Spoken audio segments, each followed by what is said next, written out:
ce jour une conférence débat portant sur le thème le manioc, source de nutrition ou mythe de la bêtise. Un programme a été tracé. Nous aurons d'abord le mot d'ouverture qui nous sera donné par le représentant de M. le recteur de l'Université de Kinshasa. Ensuite, nous allons assister à différents exposés. Assistant et chef des travaux, chers étudiants, distingués invités, bonjour. L'honneur et le privilège de le représenter pour ouvrir ces grandes assises qui portent sur une thématique d'actualité. Le manioc. Qui ne connaît pas le manioc? Certains côtoient le manioc chaque jour. D'autres le consomment de temps en temps. Mais nous avons des communautés congolaises qui vivent et qui dorment avec le manioc. La conférence d'aujourd'hui a été encouragée par le comité de gestion de l'Université de Kinshasa et l'a classée parmi les conférences de la catégorie 1. Parce qu'elle représente aujourd'hui une des thématiques que le comité de gestion associe à son slogan de une solution. Et je lui ai dit, je viendrai le jour où vous allez présenter cette conférence parce que je suis intéressé. Mais je suis intéressé pour autre chose. Je suis intéressé par le danger que représente le manioc. Dans la contrée d'où je viens, on parle de la malnutrition, on parle de condom. Elle me dira, mais la malnutrition, le condom est dû peut-être à une mauvaise utilisation du manioc. J'ai dit, ah bon, c'est intéressant. Je voudrais savoir qu'est-ce qui se cache derrière le manioc. Mesdames et messieurs, ce sont ces préoccupations qui m'ont poussé personnellement à être présent et je crois que chacun d'entre vous a des motivations particulières. Je voudrais donc vous inviter à suivre attentivement cette grande conférence universitaire. Le premier exposé porte le thème « Valeurs nutritives du manioc ». C'est un exposé qui sera fait par le docteur Bruno Bindamba de Prolanus, que j'invite à prendre la parole sous vos applaudissements. Nous nous réjouissons à cette journée où, à l'occasion de cette conférence débat, les organisateurs ont voulu nous associer. Parce que notre rôle dans le pays, c'est lutter contre la malnutrition. Et que nous avons devant nous un produit alimentaire qui nous permet de lutter contre la malnutrition. Voilà pourquoi nous nous sommes réjouis d'être associés à cette conférence où nous n'allons pas entrer dans les détails comme valeur nutritive attachée à ces produits courants que nous côtoyons chaque jour sur nos tables.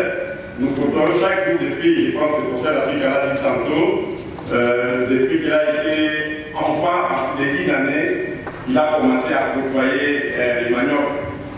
Comme vous savez, nous, comme les prédicateurs de la nutrition, on dit aucun aliment n'est spécifique.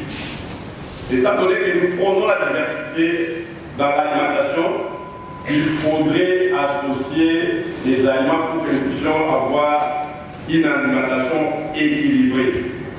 Voilà, donc, nous devons consommer les protéines d'origine animale, les protéines d'origine végétale, les lipides, les sources d'énergie et sans pour autant oublier les produits vitaminiques ainsi que les fruits et légumes. Mais nous voulons rappeler ici que le manioc s'est produit et béni de l'Amérique ici. Ensuite, il s'est répandu à travers le monde parce que c'est un produit qui est cultivé beaucoup plus dans les pays tropicaux et dans les régions subtropicaux, notamment en Amérique, ici en Afrique chez nous et en Asie.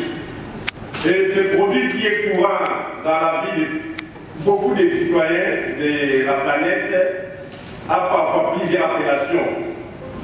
Chez les anglophones, on l'appelle cassava.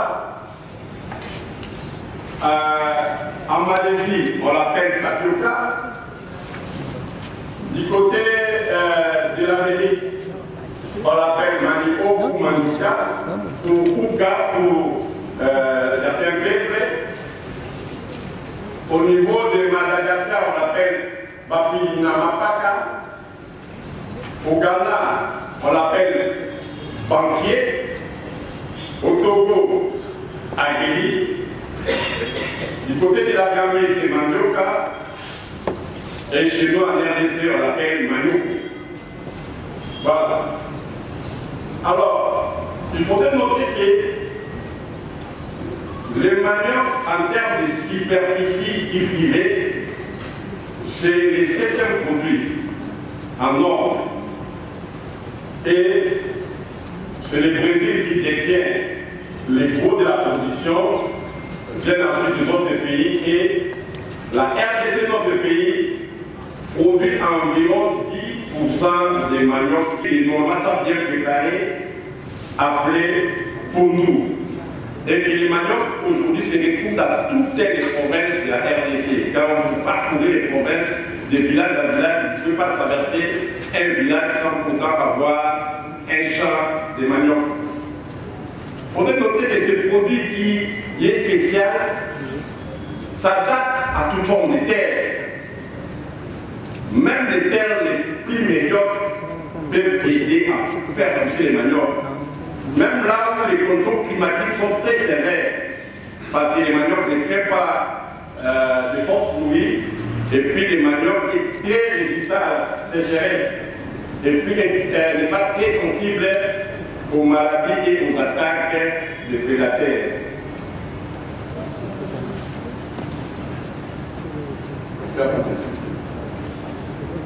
Voilà.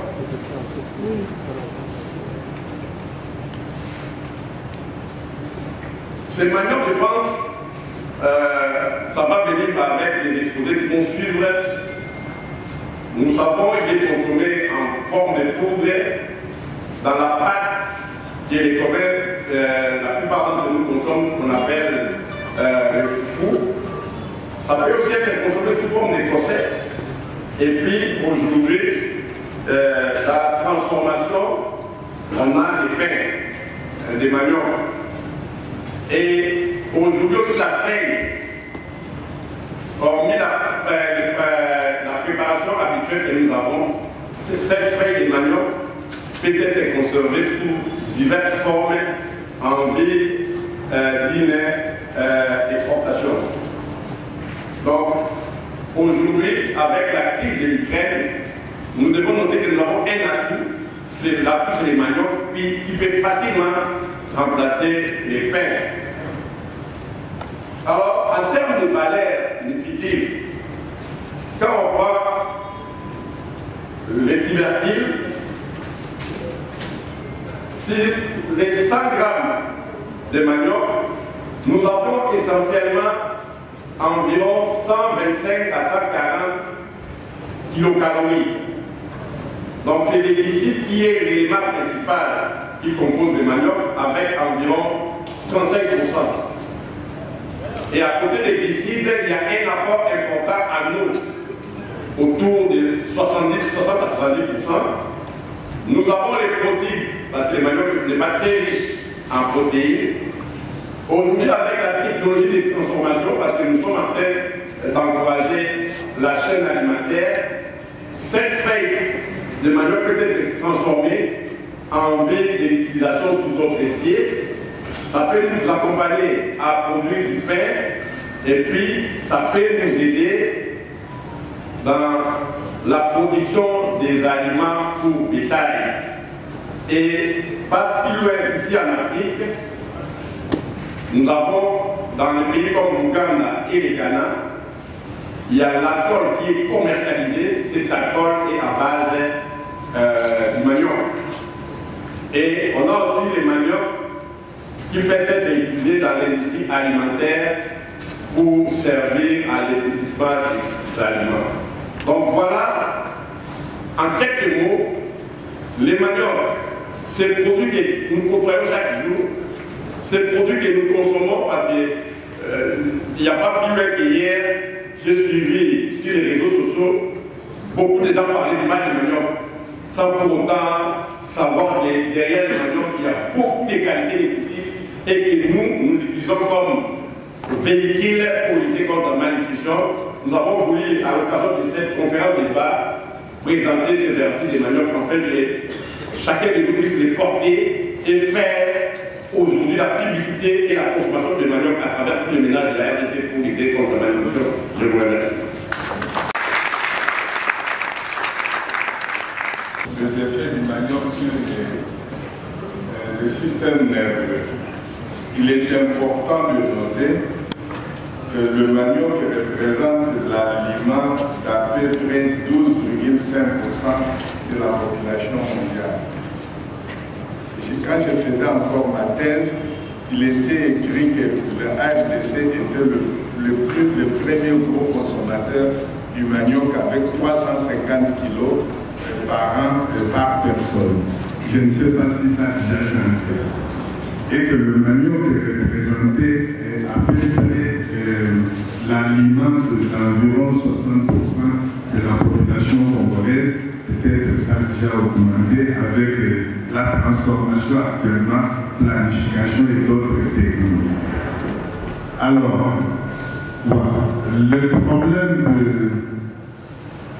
Oui, parlons un peu de bienfaits par rapport au cerveau. Le fait que le manioc constitue un produit alimentaire comme antioxydant, donc c'est bon pour le cerveau.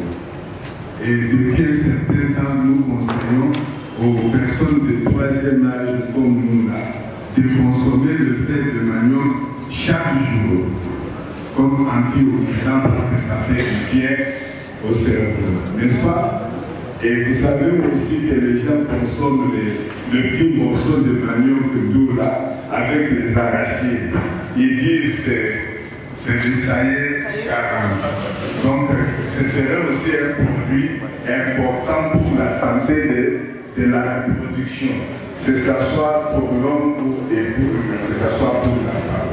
Donc c'est intéressant de noter et ça fait du bien finalement au cerveau parce que c'est une déstresseur. Voilà. Maintenant, le problème du manioc. Il faut regarder, donc c'est un problème qui se pose il y a à peu près 100 ans. Et les images sont là. Et vous regardez la carte de l'Afrique, la RDC est en rouge.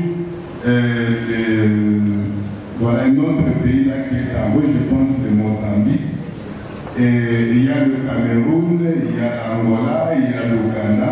Et dernièrement, c'est la Zambie qui est concernée par la pathologie neurologique due à la consommation de produits à base du manioc amer mal détoxifié, donc mal traité avant la consommation. Et cela arrive dans des conditions d'insécurité alimentaire, de crise sociale, de malnutrition, de pauvreté. Alors, une fois que je préparais ma thèse, j'ai eu le risque de parler de la consommation du manioc amer. Et on m'a répondu très rapidement, mais qui consomme le manioc? On consomme le produit à base du manioc amer. On ne peut pas consommer le manioc amer. Alors, il y a l'image, là, tu peux cliquer sur l'image qui est en bas. Et quand, dans des contrées, là, comme dans tous ces pays-là, où il y a un problème de pauvreté, d'insécurité alimentaire, les gens qui consomment le produit à base du manioc, mal détoxifié, de façon monotone, présentent une pathologie neurologique sous forme de paralysie de membres inférieurs. Il y a 3 niveaux d'invalidité. On nous présente là une dame qui est en train de marcher, une démarche pratiquement en ciseaux, avec un bâton. Ça, c'est le stade 2 de l'invalidité. On marche avec un bâton ou 2 bâtons. Au premier stade, c'est simplement la démarche est en ciseaux et on est incapable de courir. Au 3e stade, on ne sait plus se mettre debout, on est assis. D'après l'OMS, les données de 1996, l'on considérait cette maladie qu'on appelle Kunzo.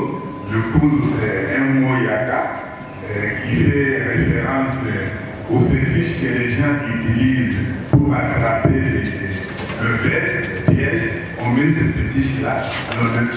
La bête qui passe par là, elle est prise par les gens de qui voilà. Et c'est comme si c'était une maladie où les gens, en mangeant le manioc, les produits à base de manioc sont piégés et tombent dans la paralysie. Et actuellement, la RDC, parmi ces pays africains, est le pays le plus affecté, et particulièrement la zone de santé de Kaema, dans la province de Kwame. Dia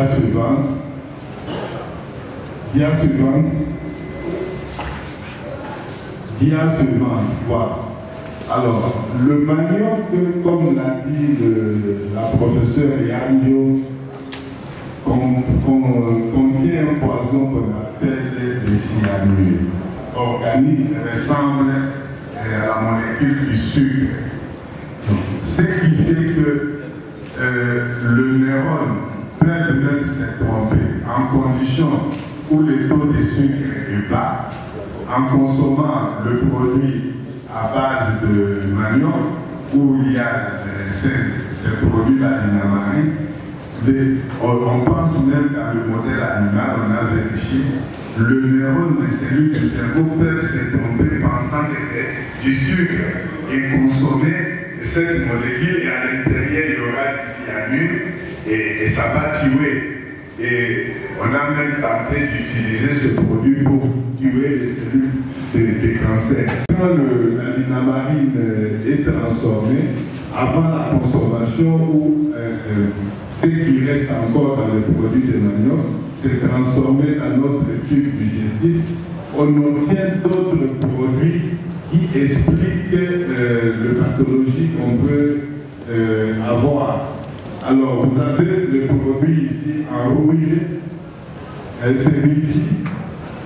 Voilà.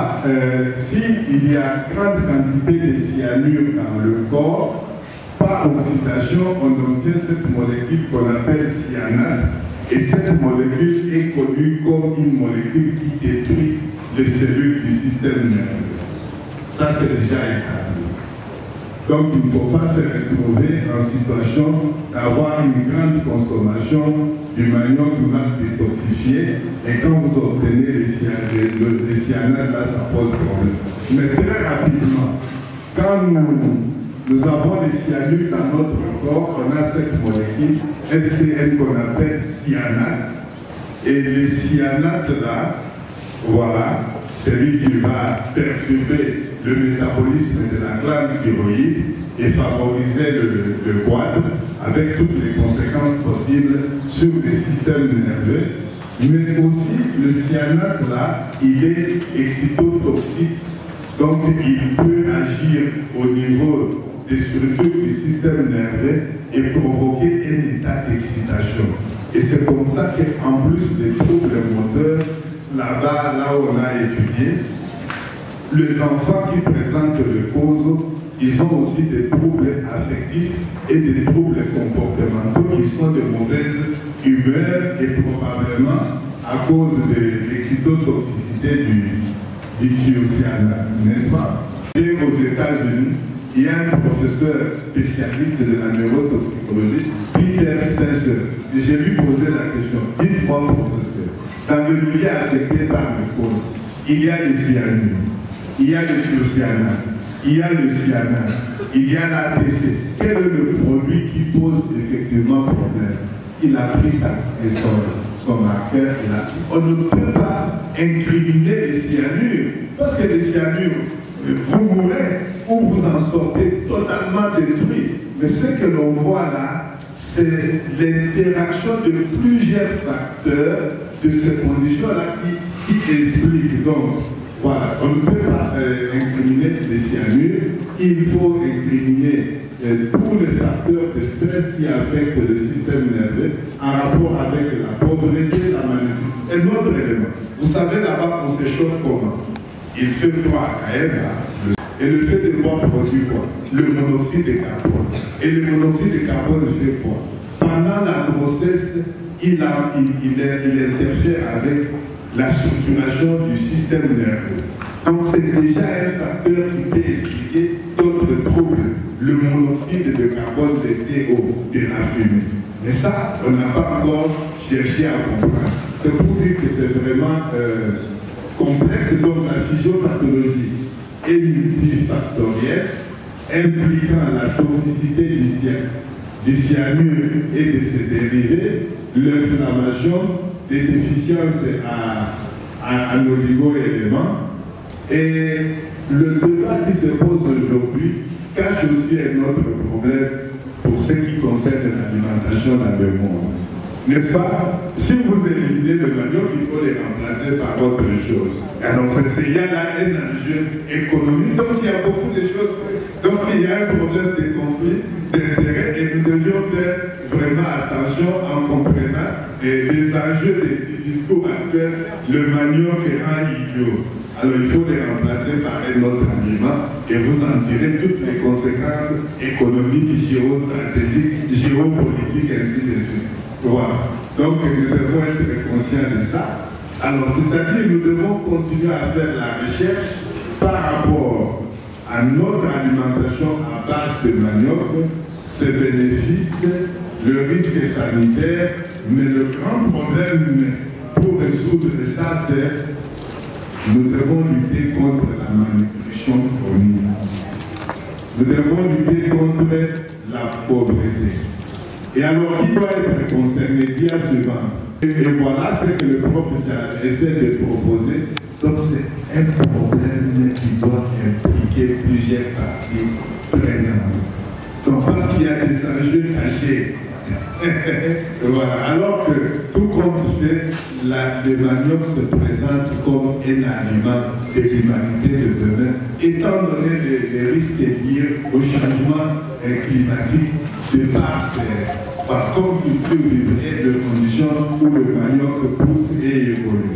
Et voilà, donc c'est beaucoup de personnes qui doivent être intéressées, le monde scientifique, la société civile, le monde des entreprises, le monde des communautés internationales, des organisations internationales pour bien débattre de cette question et trouver des réponses convenables, non seulement pour notre salut de l'Afrique, mais pour le salut de toute l'humanité.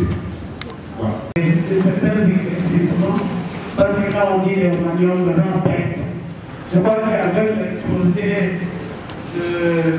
de l'équipe de CNPP, nous avons compris que le manioc peut entraîner certaines perturbations au niveau du cerveau, au niveau du comportement, au niveau même des paralysies.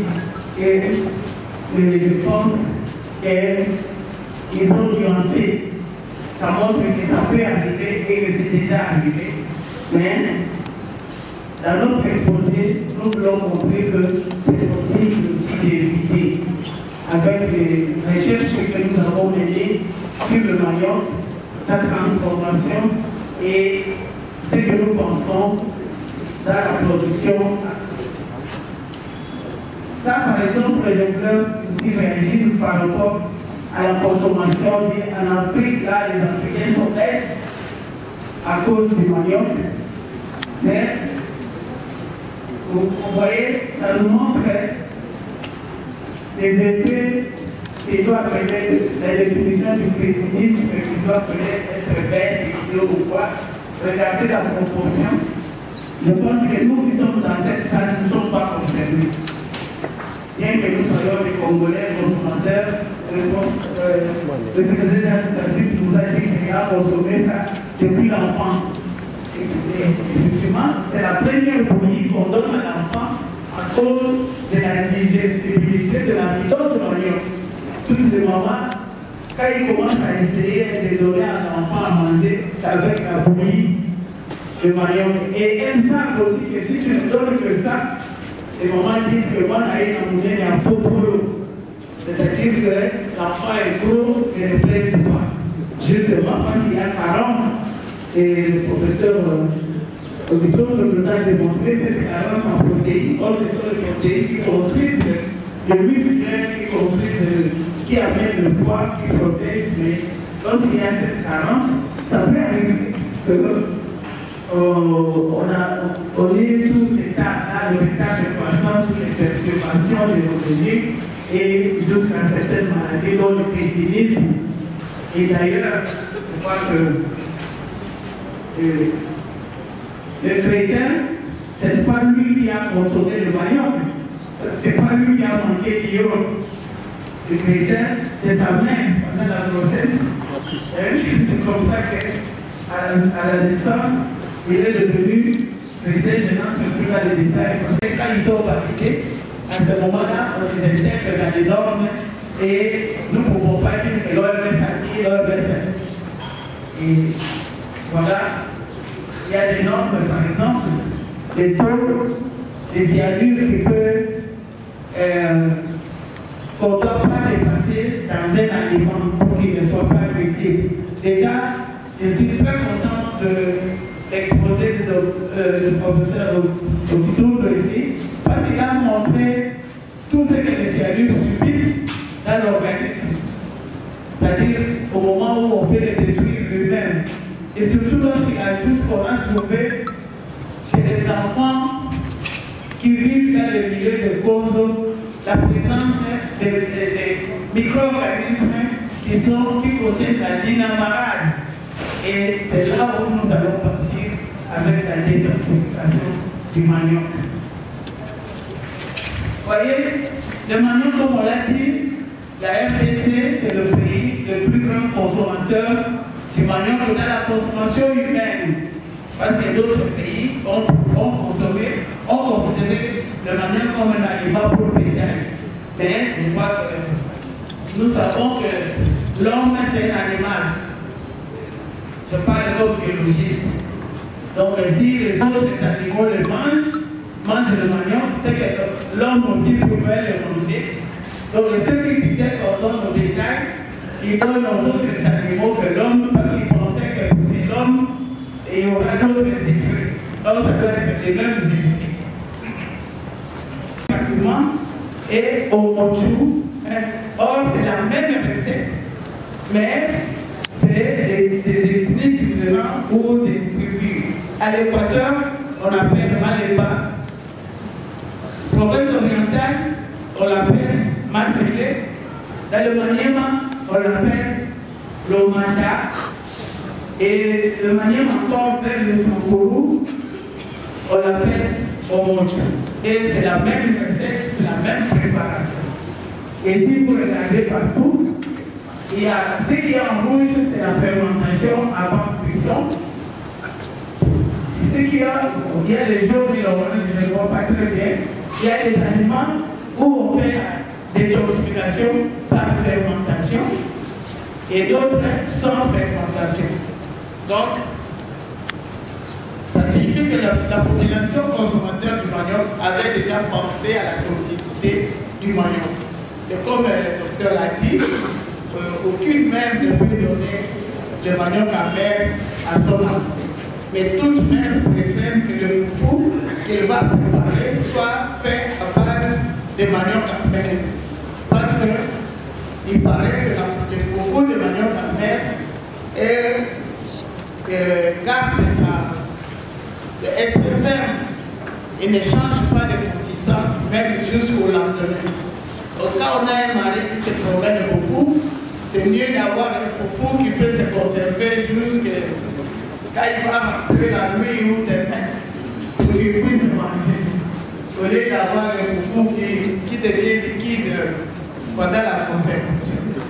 C'est pourquoi on ne peut jamais rester de manioc amer. Il faut préparer toujours, fabriquer le foufou avec le manioc amer, et seulement il faut les détoxifier.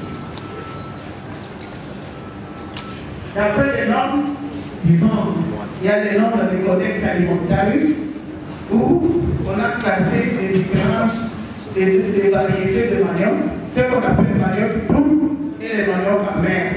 Les manioc doux, le taux de cyanure varie de 50 à 100 mg par kilo. Quelle que soit sa douceur, il contient toujours des cyanures. Surtout ceux qui prennent les SAE40, ils doivent prendre des cyanures aussi à longueur de jour. Nous allons comprendre.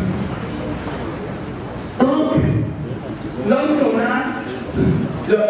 disons, la transformation du manioc, pour obtenir des seuils de tolérance ou acceptables que nous avons dit de au moins 10 ppm.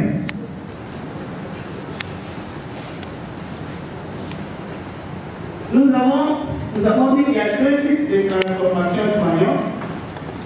Après le non fermenté, c'est-à-dire le manioc est détoxifié, mais comment il peut être détoxifié sans fermentation? Vous êtes en train de manger les beignets, n'ayez pas peur. La farine qu'on a utilisée contient presque 0 ppm de cyanure, c'est-à-dire qu'il ne contient plus de cyanure, et nous allons expliquer ce qu'on a fait pour qu'il n'y ait plus de cyanure.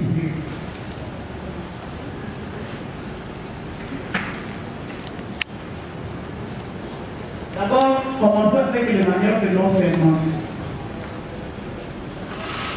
Le manioc contient, dans toutes ses parties, on l'a dit, contient des cyanures dans toutes parties, sous forme de glucosides cyanogènes, c'est-à-dire cyanure attachée à l'amidon de manioc. Beaucoup de gens disent, quand on traite le manioc, on enlève l'amidon. Si vous enlevez l'amidon, vous restez avec moi. Ce que nous cherchons à manger, c'est le manioc, c'est son amidon. D'ailleurs, c'est à cause de son amidon, le taux élevé d'amidon et la digestibilité de son amidon, que le manioc a colonisé les pays africains. Tous ces aliments riches en amidon, donc les aliments énergétiques, comme on les appelle en nutrition. C'est le manioc qui est l'aliment le moins cher. Et avec 100 grammes seulement, vous pouvez vous rassasier. Parce que le manioc contient beaucoup d'énergie à cause de son amidon. Mais cet amidon est lié à une liaison. Nous allons voir ça, je vais revenir. Nous avons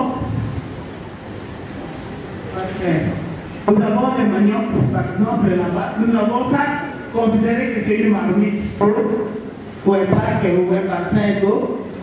Et là-bas, il y a des manioc. C'est-à-dire qu'il y a des cyanures qui est lié à l'amidon du manioc. Lorsque vous blessez le manioc, c'est-à-dire lorsque vous le blessez, c'est-à-dire que vous épluchez, vous râpez, ou bien vous le découpez directement, de la même manière qu'il contient les cyanures dans toutes ces parties, le manioc a l'avantage aussi de contenir la dynamarase dont on a parlé, cette enzyme qui libère les cyanures à toute occasion où le manioc se sent apprécié. Donc c'est un mécanisme d'autodéfense qu'est la présence des cyanures. Il n'y a pas que le manioc seulement qui a des cyanures comme mécanisme d'autodéfense, Nous avons les fougères et les civils. Les fougères, il y a aussi les cyanures, à des doses différentes. C'est pourquoi on a dans certaines provinces, on trouve les mucilés ou les fougères qui sont amères. C'est parce que là, le taux de cyanure est élevé. Nous avons les fourbois aussi. Le fourbois aussi contient les cyanures. Et le fourbois a l'avantage d'être cuit en découvert. Ce qui fait que la dinamarase agit et le cyanure sous forme d'acide cyanhydrique s'évapore pendant la cuisson. C'est ainsi que le manioc aussi. Vous voyez ça? C'est une image qui montre le tubercule de manioc avec leur cyanure attaché. Dès qu'on a épluché, c'est coupé pour râper directement, la dinamarase commence son action parce qu'il sent qu'on adresse le manioc. Dès que vous le mettez dans l'eau, un autre avantage qui fait que le manioc va s'en sortir sans cyanure, c'est que l'ion cyanure ainsi libéré est très miscible à l'eau. Il est très sensible à l'eau et directement il va s'attacher avec l'hydrogène de l'eau. Vous connaissez la formule d'une molécule d'eau. Dès que le cyanure se trouve en évaporation, il va se fixer sur l'eau aussi qu'on connaît dont les liaisons sont très fragiles. Ils vont former maintenant le vrai poison, c'est l'acide cyanhydrique. Si vous avez un voisin là que vous n'aimez pas à cause de son élevage, jetez seulement cette eau-là vers la frontière. Il se peut que les camions viennent là-bas, ils sont partis. Pourquoi? Parce que cette eau est chargée en acide cyanhydrique. Et pendant ce temps-là, le manioc fait quoi? Est libéré pour cette quantité-là de cyanure. Et voilà, il se forme un acide cyanhydrique. Le manioc a libéré son ion cyanure grâce à l'argile. Et après, qu'est-ce qui va se passer? C'est que le manioc est prêt, c'est qu'il est destiné à être cuit. Pendant la cuisson, l'évaporation de l'eau pendant l'ébullition entraîne aussi le départ de l'acide cyanhydrique. Le professeur Okitomba a déjà expliqué ce qui va se passer. Il a dit que ça peut entraîner même des troubles. Donc on peut avoir même des vertiges. Et effectivement, parce que nous faisons la chimie à la cuisine. Et le manioc, pendant la cuisson, cette vapeur-là va partir. Et si c'est pendant, si on veut fabriquer la farine panifiable, c'est que lorsqu'on va presser une bonne partie de cet acide cyanhydrique formé, va aller avec l'eau lorsqu'on presse, n'est-ce pas? Lorsqu'on presse, l'eau va partir, il reste de 30% et le reste va partir lors de l'évaporation. Donc, on n'a pas besoin de fragmentation pour enlever les cyanures du manioc. Nous allons voir, on a besoin de quoi?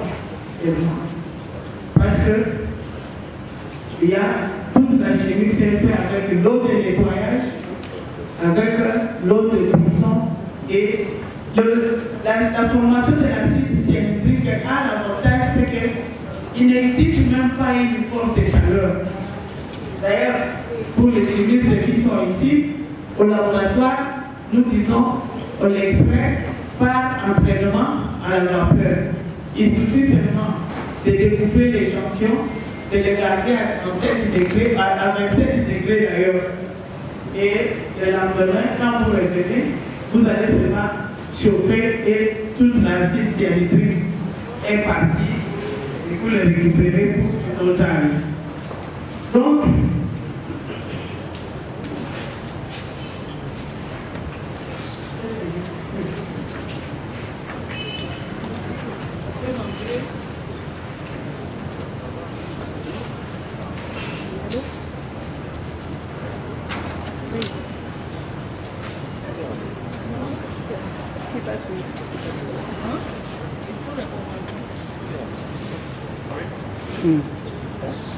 maintenant, qu'est-ce qui se passe pour le manioc fermenté?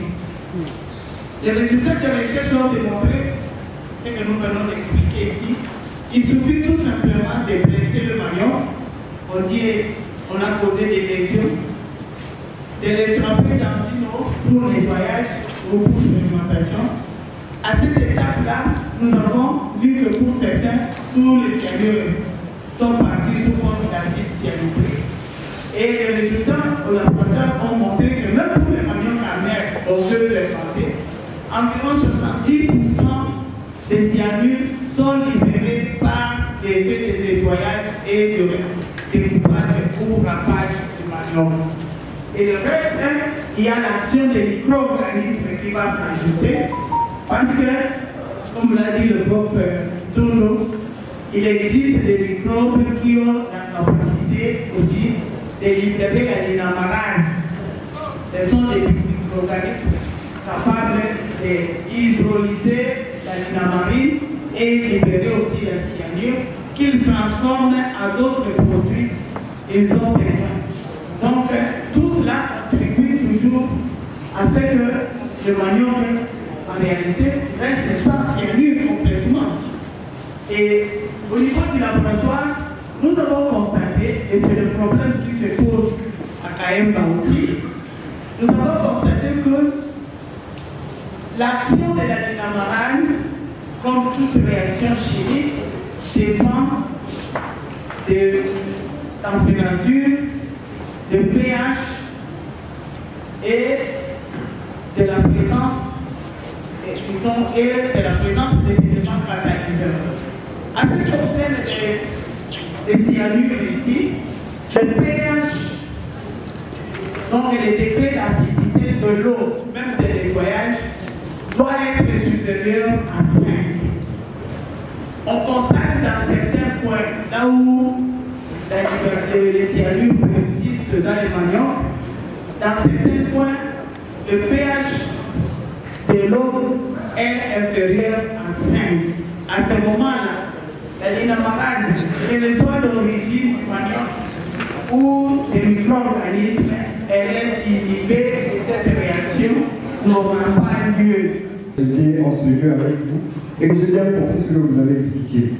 Mais s'il me pose la question de savoir si ce que vous avez dit est vrai, je vais leur dire ce que j'ai compris. Mais vous avez expliqué les choses avec des termes scientifiques un peu compliqués pour la plupart. Est-ce qu'avec des termes plus simples, vous pourrez me dire ce que je vais répéter à mes amis plus tard sur les bienfaits du manioc et sur le fait que ça ne rend pas bête comme il a été dit? Pour combattre toutes sortes d'attaques sur le plan international. Parce que moi, tel que je vous dis là, je suis diplomate, je pratique déjà ce que nous mangeons aujourd'hui.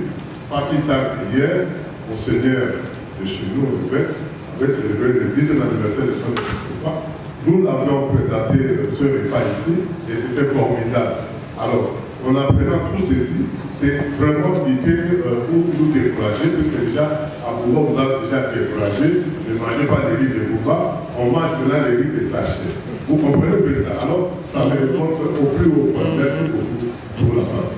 Dans le manioc qui a subi les ruissages pendant 3 à 4 jours et bien séché, je pense qu'on aurait peut-être, on atteindrait la norme de 10 ppm. Mais cette pratique traditionnelle-là, compte tenu du temps actuel, les gens s'en éloignent. Et pour le moment, il faut adopter la stratégie de détoxication que Madame la professeure Yann vient de mettre au point. Et vous verrez que le produit qui sont mangés en Mujimai, Tchombe Tchakabiola, n'est-ce pas? Ou Tchombe Tchapanda, Tchapando. Vous voyez qu'elle a démontré que quand c'est bien fait, c'est 100% du cyanure parti. Mais c'est cela qu'il faut apprendre aux gens. Voilà, elle peut me compléter. Oui, bon, je peux commencer par cette question-là. Je pense que, comme tu l'as dit, elle a posé la question avant l'exposé ici. Mais après l'exposé, tu peux avoir une partie des réponses. Oui, parce que j'ai démontré comment, en utilisant les mêmes techniques, nous avons identifié ce qu'on appelle les points critiques c'est-à-dire des occasions où il y a des faiblesses, comme on l'appelle un système de contrôle sanitaire, des occasions à risque. Par exemple, pour les Tchomba Tchapandu, c'est la dimension des maniocs qui compte. La dimension, parce que nous avons démontré que quand on a, avec la fermentation sèche, c'est-à-dire à l'air libre, on ne met pas dans l'eau, si on a des gros tubercules, l'oxygène ne permet pas, ou disons, n'entre pas suffisamment à l'intérieur. Alors, c'est ce qui fait que là-bas aussi, les cyanures ne peuvent pas s'éliminer totalement. Mais si on pratique, ce que nous faisons, c'est d'émietter le manioc, même si on va le couvrir, après, on va voir qu'il y a moyen d'obtenir et le ramollissement et la détoxification. En ce qui concerne les feuilles de manioc, c'est au Kasaï oriental que j'ai trouvé les femmes en train de pratiquer quelque chose qu'à l'époque, avec le coronavirus, nous avons pensé que ça ne peut pas se faire. Qu'est-ce que nous avons constaté, les femmes du Kasaï? D'abord, les femmes kasaïennes préparent très bien les légumes. Elles préparent d'abord le foufou qu'elles doivent servir chaud, n'est-ce pas? Et ça oblige que la cuisson des légumes ne traîne pas. Alors, avec les feuilles de manioc, quand ils ont pilé les feuilles de manioc, il y en a qui ne les trempent pas dans l'eau bouillante comme vous le faites pour l'hygiène aujourd'hui. La technique que les mamans utilisaient, où on les grille à la main, ça permet de mesurer la température au point où ça active la linamarase. Parce que le fait que vous avez l'impression, quand ça fait chaud, c'est que ça a dépassé 37 degrés. À ce moment-là, vous retournez, et vous tournez encore, vous retournez, parce que ça a dépassé 37 degrés. Nous avons démontré que ça a la température ambiante jusqu'à 37 degrés qu'on peut activer convenablement la linamarase. Alors quand vous faites avec de l'eau bouillante, c'est comme ça parfois on obtient le produit qui devient amer parce que la linamarase a été inhibée. En ce qui concerne le ruissage, comme nous l'avons dit, c'est d'évaluer toujours le pH de l'eau. Même si vous devez utiliser l'eau de l'ancienne fermentation, mais il ne faut pas l'utiliser totalement. Nous faisons, qu'est-ce que nous avons ajouté dans la recherche? C'est le réajustement du pH. Et tout ce que je recommande, c'est d'avoir même le papier indicateur de pH pour vous permettre, chaque fois avant le ruissage, d'évaluer le pH de votre eau. Parce que nous avons démontré que ce n'est pas la durée de ruissage qui permet d'éliminer les cyanures, sinon la farine pâtissière ne serait jamais détoxifiée, mais c'est la qualité de l'eau qui permet d'éliminer les cyanures. Si l'eau est acide, les cyanures ne quittent pas.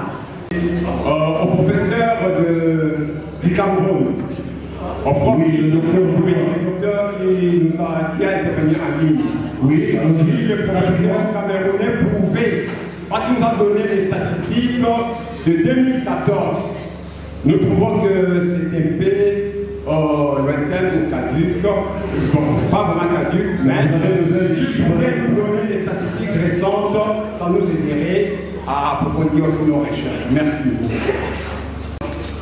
Chef de travaux et doctorant à la faculté des sciences et technologies de l'Université de Kinshasa. Ma question s'adresse à Madame la professeure Yandou. Tout à l'heure, je vous ai suivi, vous aviez dit que les taux de cyanure se trouveraient beaucoup plus élevés dans le fait que dans le tubercule, dans le manioc. Mais pourquoi maintenant cet accent sur le manioc seulement, au lieu de parler aussi de feuilles qui contiennent une concentration élevée de ces cyanures? Et puis, excusez-moi, une toute petite question rapide. Il n'y a pas longtemps, dans un passé, un pasteur scientifique interdisait à ses membres de ne pas consommer le foufou avec le pondou parce qu'il connaîtrait l'inceste. Je ne sais pas. Et il a insisté, puisque c'est un problème social. C'est dans l'alimentation que nous avons ici à Kinshasa.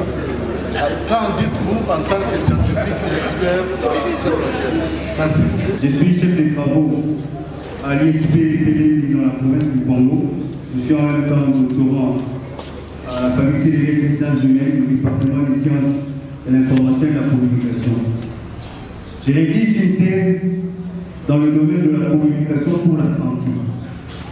Et j'analyse les messages des campagnes de sensibilisation qui ont été effectuées par l'ACEF, respectivement par l'ACEF et le PRONALUT, luttant contre la maladie de Côte dans la province du Congo. Et donc, en suivant les intervenants ici, je commence par dire que j'ai compris que le manioc a été importé. Le professeur Okitondo a fait le lien entre le manioc et la maladie de Konzo, et le docteur camerounais a aussi établi ce lien-là avec le Guatra et le Congo. Bon, moi, quand j'étais sur le terrain, parce que je viens de Kayemba il n'y a pas très longtemps, j'ai voulu savoir est-ce que les messages des campagnes de sensibilisation réalisées par la CFE et PRONALUT ont été reçus, compris, et comment est-ce que la population a respecté ou a suivi ces recommandations-là dans le changement de comportement. C'était ça mon objectif. Et d'autres qui, dans la cité de Kayemba déjà, on dit que c'est près de 4% de la population de la cité de Kayemba qui est atteinte de la maladie de Konzo. Et le Konzo est une maladie irréversible. Ça pour moi c'est un problème. Et je dis, bon, est-ce que pour moi la question que je me pose, pourquoi on doit s'entêter par exemple à vouloir promouvoir le manioc qui pour moi je considère que c'est un aliment un peu problématique. Parce que le traitement, la maîtrise de ce traitement-là par la population est connue, mais les contraintes économiques posent problème. Ne pouvons-nous pas encourager des aliments comme qui, d'ailleurs dans ces campagnes-là, ont été encouragés, le maïs par exemple, parce qu'on dit le mélange de la farine de maïs et de la farine de manioc empêche la contraction de la maladie de Konzo. Vous savez ce que signifie le mot Kayemba, les dieux de la misère. À Kayemba, il y a le cours d'eau. Mais les résidences sont situées loin des cours d'eau, là où ils pouvaient faire des rissages. Ils ne peuvent pas aller faire des rissages loin de la maison parce que les voleurs vont s'emparer du produit. Et puis, quand on parle de l'origine du Konzo, pour eux, ce n'est pas le manioc, c'est la sorcellerie. Ils sont arrivés même à dire qu'on a amené des cultures de manioc d'eau ici, et puis c'est devenu amer. Ce sont les sorciers qui habitent le sol. C'est pour dire qu'il y a dans la communication une approche culturelle que l'on doit utiliser. Alors, quand vous considérez le croyance du point de vue du fonctionnement du cerveau, mais les croyances que nous considérons comme superstitieuses, ce sont des erreurs intellectuelles qu'il faudrait corriger par une approche neuropsychologique. Et puis, quand on étudie les capacités intellectuelles, on l'a fait adultes, hommes et femmes, en utilisant des outils standardisés, on s'est rendu compte que le fonctionnement cognitif de Jean de Kayemba est à un niveau qui laisse à désirer.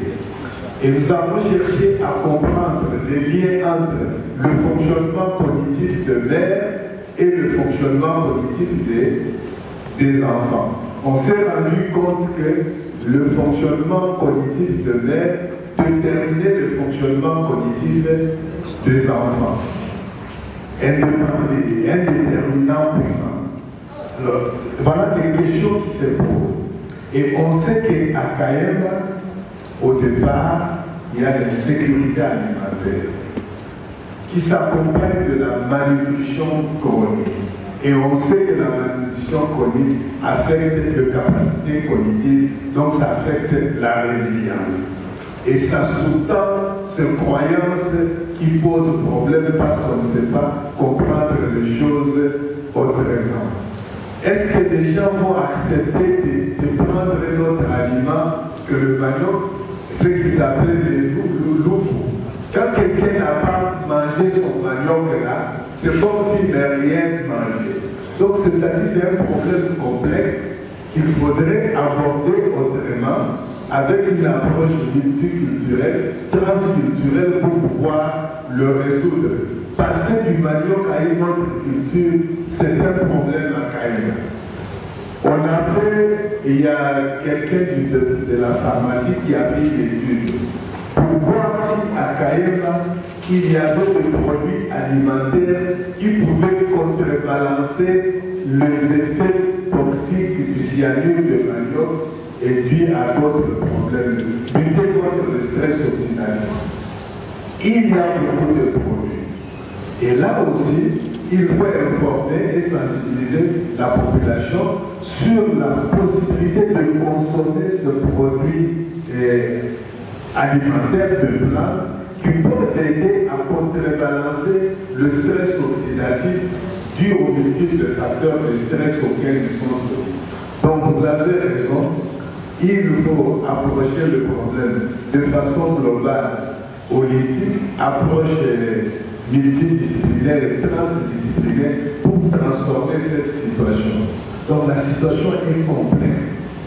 Voilà. Et j'ai vu la question qu'on a posée sur les statistiques, la référence de 2014. Oui, vous savez, jusqu'à présent, le COSO est défini selon la référence de l'OMS de 1996, où on disait que le COSO c'est un trouble moteur, un trouble de mouvement, il n'y a pas autre chose. Alors que pour le moment, on sait que ces personnes ont des problèmes de fonctionnement intellectuel, ils ont des problèmes d'humeur, d'émotion, ils ont beaucoup d'autres problèmes en dehors des troubles moteurs. Donc la statistique là ne pose pas de problème, sauf qu'en parlant, il a parlé d'une paralysie flasque. Non, la paralysie du cause n'est pas flasque, c'est une paralysie spastique. Flasque, c'est-à-dire que ça tombe comme ça. C'est rigide, la paralysie du cause. Mais la statistique là ne pose pas de problème. Le cause se manifeste par une paralysie de 2 membres inférieurs, dans le cas plus grave de 4 membres, n'est-ce pas? Et avec des atteintes sur le plan de la cognition, sur le plan de l'affectivité. La fréquence n'est pas de 4% à Kayemba. La fréquence est de 5% à Kayemba. Et puis, dans des zones où c'est beaucoup plus grave, on va à une fréquence de 7%. Mais généralement, d'après l'OMS, la fréquence du cause est de 1%. D'où la question. Tout le monde est exposé, mais pourquoi seulement 1% de la population qui est affectée? Et c'est ce qui fait douter, malgré le fait que le manioc amer, le produit à base de manioc amer, joue un rôle, on est en train de chercher d'autres facteurs. Je m'excuse d'avoir utilisé des termes beaucoup plus techniques, mais le message était clair. Est-ce que le manioc empêche? C'est-à-dire, est-ce qu'il affecte le système nerveux? Il affecte le cerveau. Les cyanures affectent le cerveau. Ceux qui font l'intoxication aiguë au cyanure, qui survivent en sorte avec des dégâts énormes, des séquelles énormes qui sont abîmées du point de vue du système nerveux. Mais d'intoxication qui donne lieu aux causes. Il s'agit d'une intoxication chronique non létale qui s'associe à beaucoup de facteurs de risque, de stress lié à la pauvreté, à la malnutrition. Chez les enfants, par exemple, on a constaté que le développement cognitif des enfants était influencé par le stress que la mère a subi pendant la grossesse. Les causes de l'intoxication cyanurique mises à part, il y a beaucoup de facteurs. Mais, du point de vue écologique, le manioc, les produits à base de manioc comme aliment non détoxifié, le manioc non détoxifié ou mal détoxifié, il pose problème. Cela associé à la malnutrition chronique avec l'insuffisance du sélénium, l'insuffisance du zinc, l'insuffisance du cuivre, l'insuffisance de la vitamine B12, ça pose effectivement problème. Et puis c'est un problème complexe, ce n'est pas l'affaire d'une seule institution ou d'une seule discipline. Cette histoire de manioc qui rembête, c'est un message qui annonce une autre stratégie du point de vue des stratégies de l'alimentation dans le monde. Maintenant on parle de l'Ukraine qui est en guerre, on n'a pas de bleu, les Africains vont mourir de faim. Donc c'est beaucoup plus complexe. Voilà, merci. Micro. Le ruissage, parce qu'on fait le ruissage dans l'eau, dans la rivière, le remplacement est lent, alors que dans les bacs, oui, c'est bon. Le ruissage de manioc, c'est un moment où les microbes ou les bactéries, tout le micro-organisme du milieu, sont en train de manger. C'est comme si même vous aussi, là vous êtes en train de manger en marchant, c'est difficile que ce soit comme si on était assis et commençait à manger.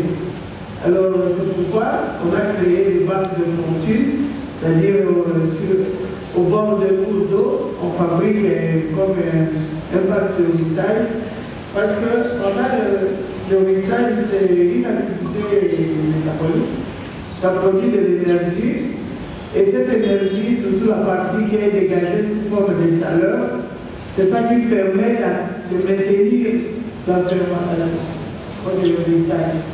C'est pourquoi, lorsque ça se fait dans une cuve, dans un tonneau ou dans un bac de fortune, le ruissage va très vite, d'autant plus que le ruissage lui-même ou la fermentation entretient la chaleur. Lorsque ça se passe à froid, c'est là où ça dure longtemps. Et lorsque vous avez l'eau, c'est comme si vous faites le ruissage dans une eau continuellement renouvelée. Il faut qu'il y ait un point d'eau. Et comme ça, quand on enlève les cultures, on les trempe dans l'eau, c'est là que va se former l'acide cyanhydrique qui est volatile. Ce n'est pas l'ion cyanhydrique qui est volatile. Donc l'exposition là n'est pas aussi grave comme vous pensez. Et on a demandé encore, bien sûr, Nathalie a demandé pour l'exposition, et là, les stratégies traditionnelles. Mais les méthodes que j'ai démontrées ici, ce sont des méthodes traditionnelles où nous avons juste amélioré seulement. Nous avons dit qu'on améliore les étapes qui posent problème, c'est-à-dire favoriser le plus la détoxification du manioc, mais aussi la conservation. Je donne un exemple avec les feuilles de manioc. Il y a une méthode traditionnelle de feuilles de manioc qu'on garde les feuilles même pendant 6 mois. Quand on arrive au mois de mai, toutes les mamans dans les villages commencent à préparer l'arrivée de la saison sèche. Comment elles le font? Et commencent à sécher les feuilles de manioc. On sèche les feuilles, malheureusement elles sèchent au soleil, et on sèche, on garde ça dans un sac ou dans un panier, jusque quand la saison sèche va arriver, on va commencer à prendre de la base et comment on prépare. Nous avons déjà amélioré ça. Nous avons gardé les feuilles de manioc séchées pendant 2 ans. Et vous ne sentez même pas l'odeur verte. Ce qui caractérise les feuilles de la technologie traditionnelle, je parle quand je parle comme ça, le prof Okito nous se rappelle, on dit qu'on ne prépare pas les produits séchés aux visiteurs. Parce que même quand ils ont lavé les mains, partout ils vont passer, tout le monde saura que là où ils étaient. Et surtout, il ne faut pas préparer ça pour les beaux kilos. C'est comme ça qu'on chante chez nous. Mais aujourd'hui, nous avons une technique. Vous pouvez venir dans mon laboratoire, il y a des feuilles de manioc séchées, vous ne sentirez même pas. Quand vous arrivez ici dans les supermarchés, ça devient 1 kg, $2, $3. Vous voyez? Parce qu'on ne sait pas en servir. Vous voyez? C'est pourquoi notre souci, c'est de valoriser nos technologies, nos produits. Hein? Et c'est pourquoi moi, à mon avis, je ne vois pas pourquoi on va aller chercher une autre source d'aliments qui n'a rien à voir avec nous. On a toujours l'impression qu'on n'est pas rassasié. Parfois, ça ne coûte pas. Moi, jusqu'aujourd'hui, j'ai fait plus de 20 ans au travail ici à Kinshasa. Je ne mange que le riz, qu'on appelle le riz de Bouba. Pour moi, je connais, c'est le riz local. S'il n'y en a pas ici, je peux venir ça de l'autre ou des kilos en fonction de là où il y a la production. Je ne peux pas, je n'aime pas. Je peux manger chez les gens, mais je ne peux pas, moi, ici, aller au marché et commencer à acheter le riz parfumé, les Thaïlandes. Ça me dit rien. Même quand il y a eu tsunami, l'autre fois dans toute la ville là qui produisait le riz, qui envoyait le riz au Congo, c'est enfoui. Pour moi, je n'ai rien perdu. Parce que je sais qu'il y a le riz local que je peux manger. Et c'est pour ça qu'on arrive à ça pour tous. C'est pour ça que nous avons produit davantage tout ce que nous mangeons. Nous devons manger ce que nous produisons. C'est ça qui va nous donner la souveraineté alimentaire. Merci beaucoup, professeur. Il y a une question. Yango, ça signifie une mauvaise alimentation. Parce que le fait de manioc, c'est du manioc. Et on sait que c'est un aliment qui a des limites nutritionnelles.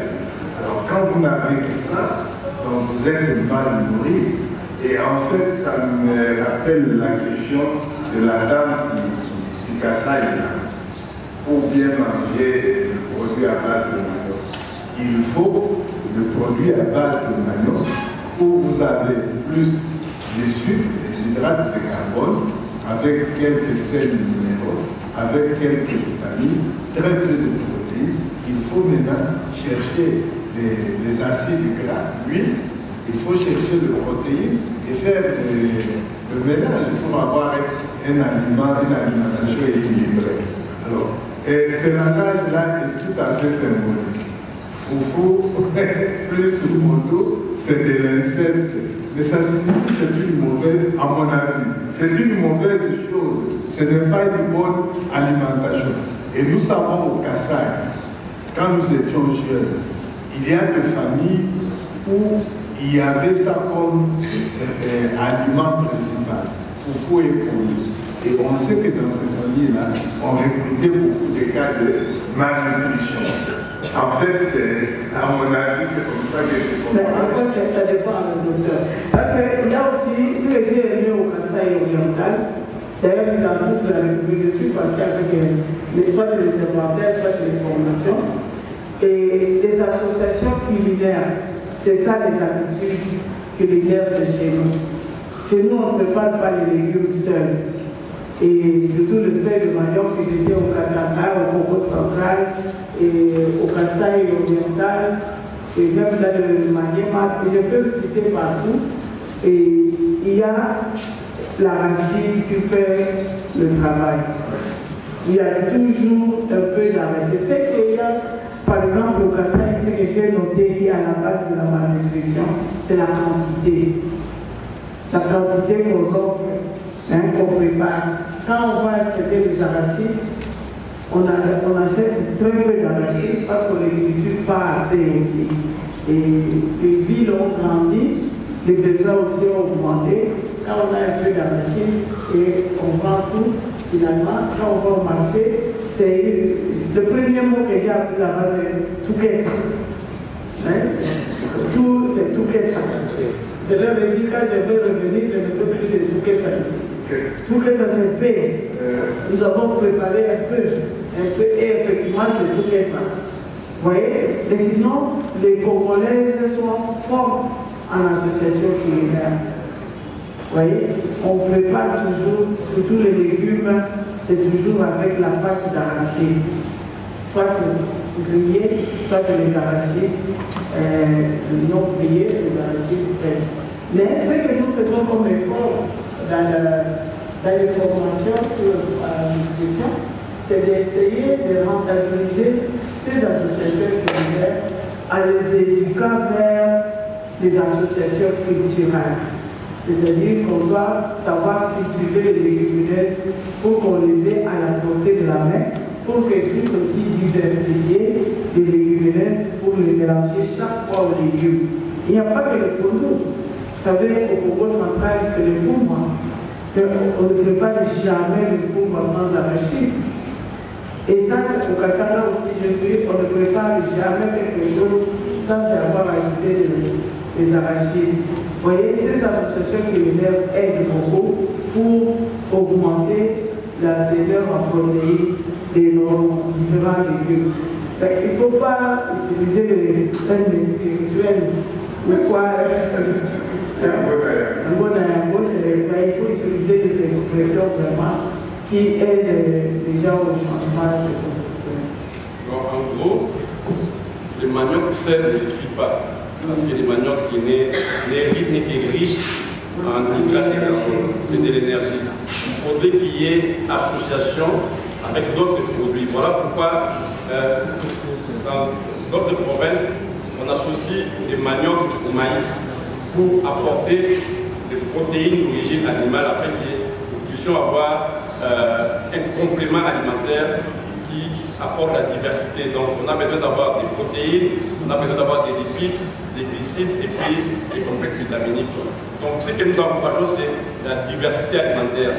Même là où les gens mangent du pain, la farine de fromage seule ne suffit pas.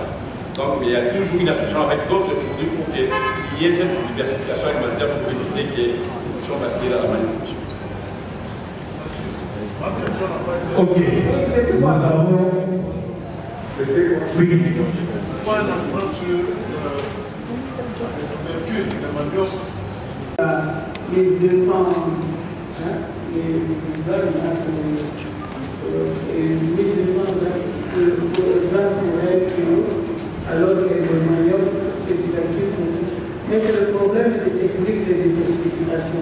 Nous l'avons expliqué ici.